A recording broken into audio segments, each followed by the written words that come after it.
बिस्मिल्लाहिर्रहमानिर्रहीम। मैं हूं आपका मैथ टीचर अब्दुल गफूर। आज हम मशक 4 सवाल नंबर 1 की ये जुज़ नंबर 4 से 8वीं तक हल करेंगे। ये बड़ी इंपॉर्टेंट जुज़े हैं, इनको ध्यान से आपने समझना है। पहली 3 जुज़े मैं इससे पहले वीडियो में बता चुका हूँ, उसको ज़रूर वॉच कीजिए और सब्सक्राइब भी कीजिए। तो ये देखिए कि इनमें जो पहली 4 जुज़ें थी ये आपके सामने हल की हैं। 3 जुज़ें, इनमें सिर्फ जज़र था, एक एक रकम जज़र वाली थी। तो उसका हमने बटा ख़त्म करने के लिए जज़र से ऊपर और नीचे जज़र वाली रकम से ज़रब और तकसीम किया था।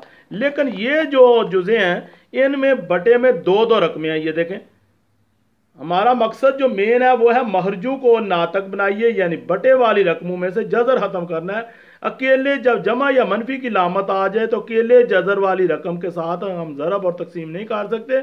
हमें एक ऐसा हल चाहिए जिससे ये हल, तो उसका तरीका ये है कि हम इसका कॉन्जुगेट यानी इसका हम जौज के साथ, इसके जौज के साथ ज़रब देंगे।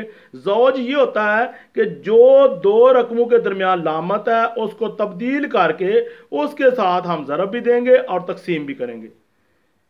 किसके जौज से? जो बटे वाली रकमों में आएंगी। जौज किन के होते हैं? जिनमें ऐसी 2 रकमें जिनके दरमियान जमा या मनफी की लामत आए और उनमें से कम अज कम एक रकम जो है वो क्या हो, जज़र वाली हो। कम अज कम एक जज़र, दोनों भी हो सकती हैं। ये देखिए सवाल में दोनों जज़र वाली भी हैं। तो फिर ये जो ये रकम है 3 जमा 2 √5, तो इसका जौज क्या होगा? 3 मनफी 2 √5। इस तरह इसका मतलब हमें उसके जौज से ज़रब देनी है। अगर मनफी हो तो उसका जौज जमा होता है। तो आइए देखते हैं इसको कैसे हल करना है। तो ये चौथी जो देखें, 1/3 जमा 2 √5, इसको लिख लें। ये अजीज तलबा मैंने आपके सामने रकम लिख ली। अब करना क्या है कि जो महरज है, महरज में रकम क्या है? 3 जमा 2 √5, ये महरज में है। हमें ये इसमें से जज़र की लामत ये √5 ख़त्म करना है।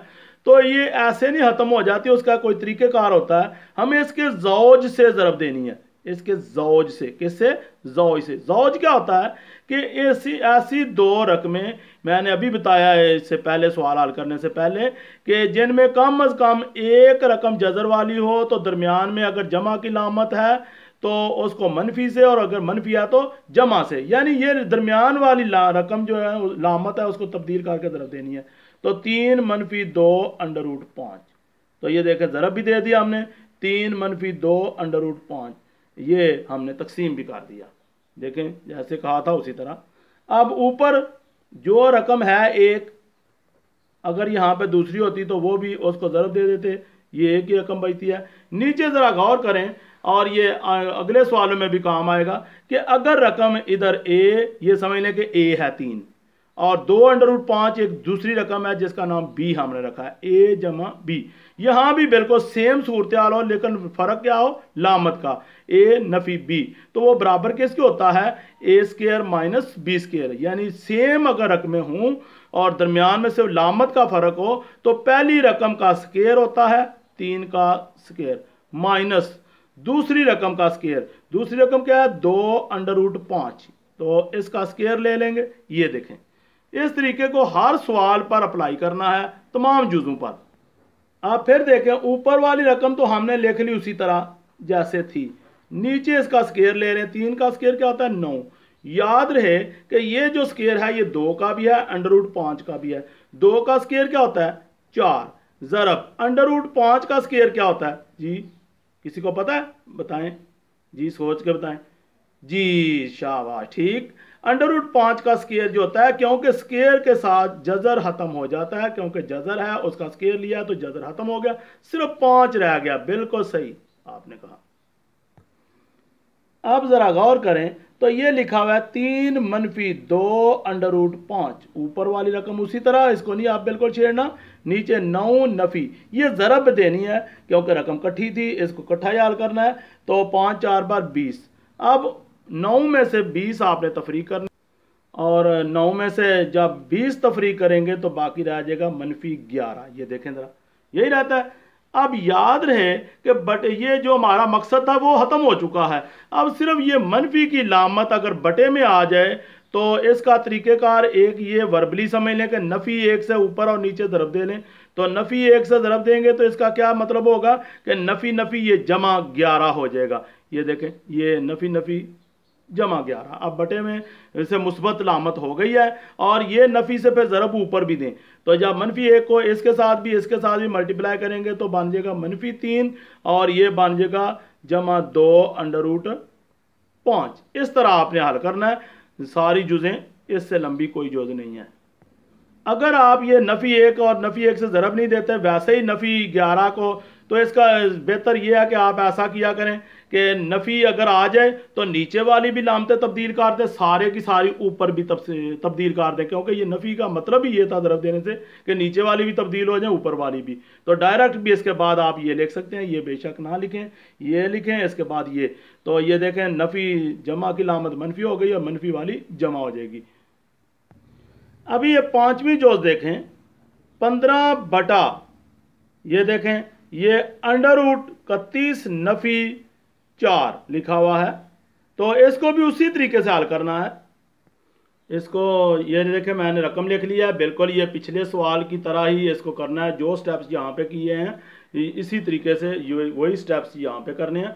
सबसे पहले मैंने क्या बताया था जी, कोई बता सकता है? ये देखें ज़रा, इधर से देख के बता लें जी। जौज के साथ ज़रब दी थी और तकसीम भी किया था। किस रकम के साथ? जो महरज में आई हुई है। महरज में कौन सी रकम आई हुई है?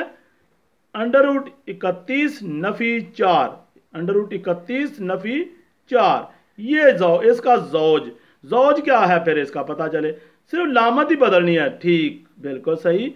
तो ये लामत हमने बदल दी, बन गया √31 जमा 4। नफ़ी हो तो क्या? जमा, अगर जमा हो तो फिर नफ़ी। ये इसका जौज है। ये इसके जौज के साथ हमने ज़रब भी दे दी और तकसीम भी कर दिया। ठीक, अब देखें 15 को हमने अंदर ज़रब देनी है, ये एक दफ़ा इकट्ठा लिख लें, 31 √ जमा 4 बटे में। ये फार्मूला देखें मैंने बताया था कि अगर सेम रकमें हो, यहाँ भी √31 है, यहाँ भी √31 है, इधर 4 है, इधर भी 4 है, दरमियान में ज़रब है, तो इसका मतलब ये a नफ़ी b और a जमा b अगर सेम रकमें हो, एक में जमा एक में मनफी की लामत हो, तो पहली रकम का स्केयर होता है नफ़ी दूसरी रकम का स्केयर। तो पहली रकम का स्केयर क्या होता है? √31 का स्केयर, और दूसरी रकम क्या है? 4, तो 4 का स्केयर। ये देखें। अब अगला स्टेप क्या करते हैं जी, कोई बता सकता है? जी बताएं। ये 15 को मैं ज़रब ने इसलिए नहीं दे रहा कि ज़रब देने का फ़ायदा कोई नहीं, क्योंकि ये फिर भी रकमें लहदा ही रहनी है। हमारा ऊपर इतना मकसद नहीं जितना नीचे है, यानी बटे में से महरज हमने नातक बनाना है, यानी जज़र की लामत ख़त्म करनी है। तो ये 31 अंडर रूट का मरबा लेंगे तो सिर्फ 31 रह जाएगा, और ये 4 का मरबा 16। तो अब देखें ऊपर मैं अंदर मल्टीप्लाई नहीं कर रहा, ये उसी तरह सिर्फ ब्रैकेट डाल के लिखता जा रहा हूं, इसकी ज़रूरत नहीं है। अब नीचे देखें 31 में से 16 तफरीक करेंगे तो 15 बचेगा। क्या बचेगा? 15। ठीक, अब देखें मैंने ज़रब नहीं दी, अब ये देखें ये 15 इंटू, यानी ये पूरी रकम बाद वाली 1 है, ये रकम ज़रब ये रकम बटा ये रकम, तो ये 15 से कट जाता है। अगर यह अंदर नहीं काटने जाना बेटा ये कभी भी, क्योंकि ये जमा और मनफी की लामत हो तो वहां से कभी भी ऊपर नीचे नहीं काटते। ये ज़रब वाली रकम है तो फिर काट सकते हैं। अब ऊपर आ गया है √31 जमा 4, और बटे में कुछ ना हो तो वो 1 होता है और 1 लिखने की ज़रूरत नहीं होती, यानी बटे से जज़र ख़त्म हो गया। तो यही जवाब है। अजीज़ तुलबा, आपको पता है कि ये मशक का ये सवाल जो पहला सवाल है ये बड़ा इंपॉर्टेंट है, इसकी हर एक जुज़ जो है वो आपने ज़रूर करनी है। लेकिन याद रखिए कि पहले चैनल को ज़रा सब्सक्राइब कर लें ताकि मेरी बाद वाली वीडियो जो है वो बर वक्त आपको मिल सकें। तो अब मैं अगली जुज़ भी कर देता हूँ, ऐसा ना हो कि यही इम्तिहान में आ जाए वो आप ना कर सकें। लेकिन मैंने तरीका बता दिया, तरीका वही है लेकिन फिर भी कर देता हूँ। ये देखें ज़रा, छठी जुज़ 2 बटा √5 मनफी √3। तो उसी तरीके से इसके जौज के साथ ज़रब भी देंगे, बटे वाली रकम के जौज के साथ ज़रब भी देंगे और तकसीम भी करेंगे, ताकि महरज यानी बटे वाली जो रकम है वो नातक बन जाए, यानी उसमें से जज़र की लामत ख़त्म हो जाए। उसका तरीक़ेकार यही है जी। तो ये रकम लिख ली, देखें इसको दोबारा से ज़रा लिख लें। पहले एक दफ़ा रकम लिख लेना होती है, नया स्टेप जो होता है वो नई लाइन में दर्ज करते हैं। और देखें मैंने क्या बताया कि जौज क्या है इसका, जी बताएं। जी बिल्कुल ठीक, √5 जमा √3। कैसे आपने निकाला जौज क्या होता है? जी बिल्कुल सही, जो भी दरमियान वाली लामत होती है सिर्फ वो चेंज करते हैं। तो उसके साथ हमने ज़रब भी दे दी ऊपर और नीचे तकसीम भी कर दिया। देखें अब ऊपर वाली रकम को मल्टीप्लाई करना है, वो उसी तरह रहने दें। ये 2 इंटू √5 जमा √3। ये अब ये देखें फार्मूला इस्तेमाल कर लेना है, ए नफी बी और ए जमा बी, यानी अगर दोनों रकमें सेम हों, ये भी √5 है, ये भी √3 है, ये भी, सिर्फ दरमियान में लामत का फ़र्क है, तो वो फार्मूला होता है ए जमा बी और ए नफी बी ज़रब, वो बराबर होता है A² माइनस B², यानी पहली रकम का स्क्वायर।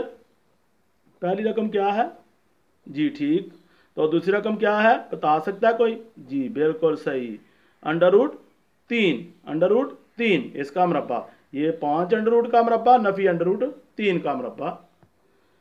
ऊपर वाली रकम उसी तरीके से लिखते जाएंगे ये, और बटे में √5 का स्क्वायर क्या होता है? ये 5 ही रहेगा, याद रहे, क्योंकि जजर जो है वो ख़त्म हो गया है, क्योंकि मरबा और जजर एक दूसरे से कट जाते हैं। इधर भी वही सूरत हाल, सिर्फ 3, और ऊपर आ गया 2 इंटू √5 जमा 3 अंडर बटे में, ये देखें 5 में से 3 बटा 2, तो 2 से कट गया है। ज़रब में मैंने कहा था जमा मनफी में यहाँ से किसी रकम को नहीं काट सकते, अगर कटती भी तो ये देखें बाकी रह गया √5 जमा √3। ये बटे में 1 रह गया, 1 लिखने की ज़रूरत नहीं। हमारा जो मकसद था वो था कि जज़र में, बटे में जज़र ना रहे, यानी महरज नातक बन जाए, और बटे में से जज़र हत की लामत ख़त्म हो चुकी है। यही हमारा जवाब है।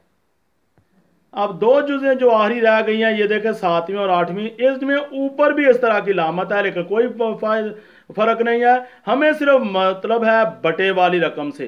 तो बटे वाली रकम बिल्कुल सेम है, तो इनमें से एक जुज़ करनी चाहिए। कौन सी कर लूँ जी बताएं? तो चलें बता, ये कर लेता हूँ पहले 7वीं जुज़, अगर टाइम बचा तो दूसरी भी कर लेंगे जी। ये लें 7वीं जुज़। मैंने आपसे वादा किया था कि ये सवाल उसी तरीके से है, नहायत आसान तरीके से आपको समझाऊंगा। तो ऊपर वाली रकम को आपने देखना ही नहीं, ये देखें मैंने कहा था सिर्फ बटे से हमारा गर्ज है।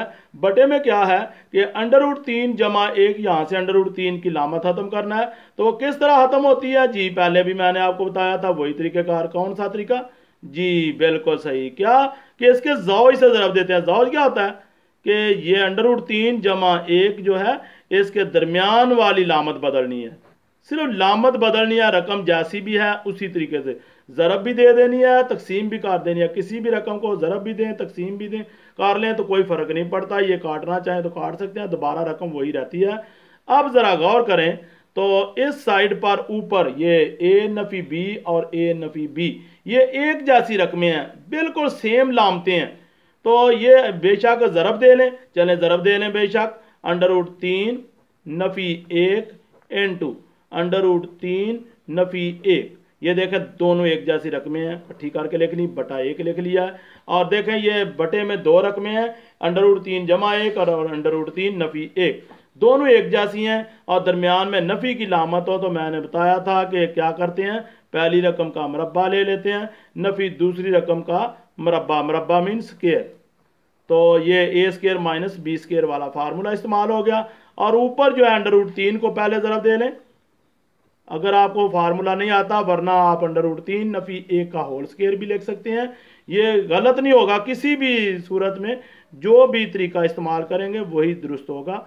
आप देखें ये √3 को इसके साथ मल्टीप्लाई किया, और उसके बाद मनफी 1 को भी मल्टीप्लाई करना है, √3 नफ़ी ये नफ़ी 1 के साथ, ये देखें पहले √3 को इसके साथ मल्टीप्लाई किया, फिर नफ़ी 1 को इसके साथ मल्टीप्लाई किया, और ये देखें ये -1 भी है, बटा उसी तरीके से √3 का जब स्क्वायर लेते हैं तो सिर्फ 3 रह जाएगा, और नफ़ी 1 का स्क्वायर 1।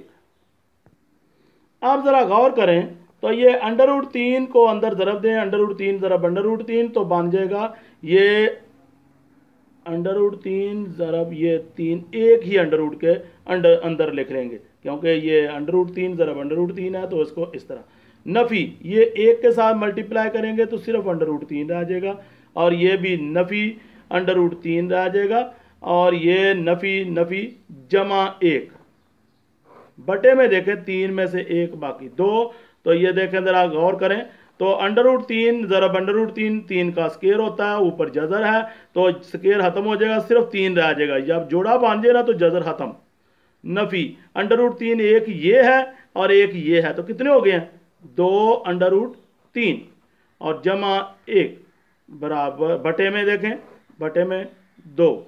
अब ज़रा फिर गौर करें, ये बटे में 2 आ गया, 3 बाहर है, ये भी बाहर है, 3 और 1 4, नफ़ी 2 √3 बटे में ज़रा गौर से देखें क्या है 2। अब इनमें से 2 कॉमन निकाल लें ऊपर, ये 4 और 2 में से।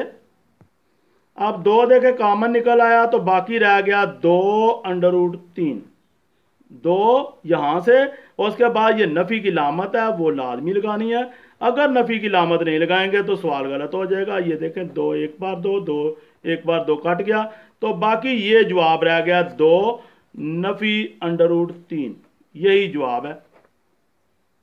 अब ये पहले सवाल की 8वीं जोज़ भी देख लें, ये भी मैं कर देता हूँ, बेशक वीडियो लंबी हो गई है, लेकिन मैं चाहता हूँ कि मेरे पाकिस्तान के स्टूडेंट्स जो हैं उनके लिए कोई ना कोई आसानी पैदा हो जाए कि कहीं ये मुश्किल में ना हो।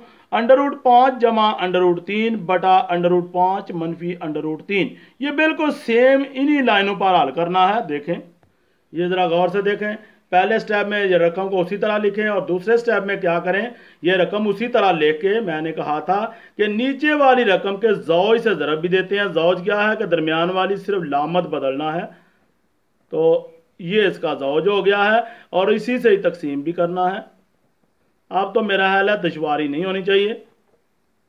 अब जिस तरह पिछले सवाल में मैंने कहा था, ये देखें ज़रा कि बेशक जोज़ ज़रब दे लें, जिस तरह यहाँ भी एक जैसी रकमें बन गई थी, इसी तरह यहाँ भी है, ज़रब भी दे सकते हैं, स्क्वायर भी। अब मैं स्क्वायर से निकालता हूँ ताकि आपको पता चले कि ये देखें ए जमा ये रकम, अगर 2 रकमें एक जैसी हूँ, दरमियान में लामतें भी एक जैसी हूँ, तो हम इसको होल स्क्वायर लिख लेते हैं। बेटा क्या मैंने कहा है कि अगर 2 रकमें, ये देखें √5 √3 √5 √3 दरमियान में जमा है, सेम लामते हैं, तो फिर इसको क्या लिखते हैं होल स्क्वायर। यानी जैसे a ज़रब a तो a स्क्वायर होता है, ये रकम ज़रब ये रकम बराबर हो गया इसका स्क्वायर।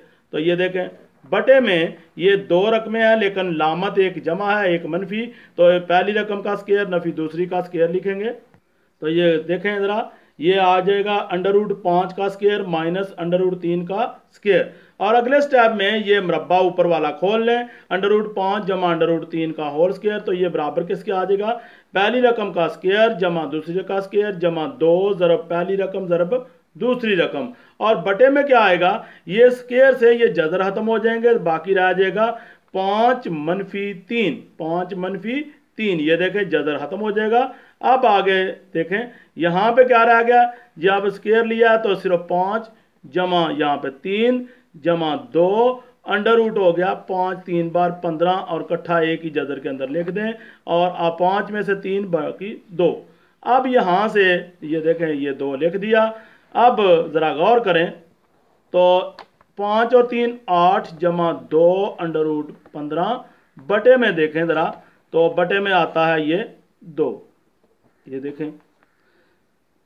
अब यहाँ से आपने 2 कॉमन निकालना है, तो ये कॉमन निकालें 2 कॉमन, तो बाकी रह जाएगा 4 जमा अंडर रूट 15 बटा 2, 2 एक बार 2 तो 2 एक बार 2, बाकी ये देखें ये 2 खत्म हो चुका है, तो बाकी सिर्फ रह गया है 4 जमा अंडर रूट 15, यही आंसर है।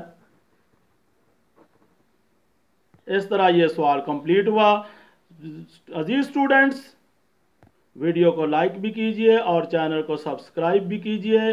मैं कभी कभी जानबूझकर अजीज स्टूडेंट से इस तरह के अल्फाज बोलता हूं ताकि आप खुश भी रहें और सवालों में दिलचस्पी भी लें। Thank you.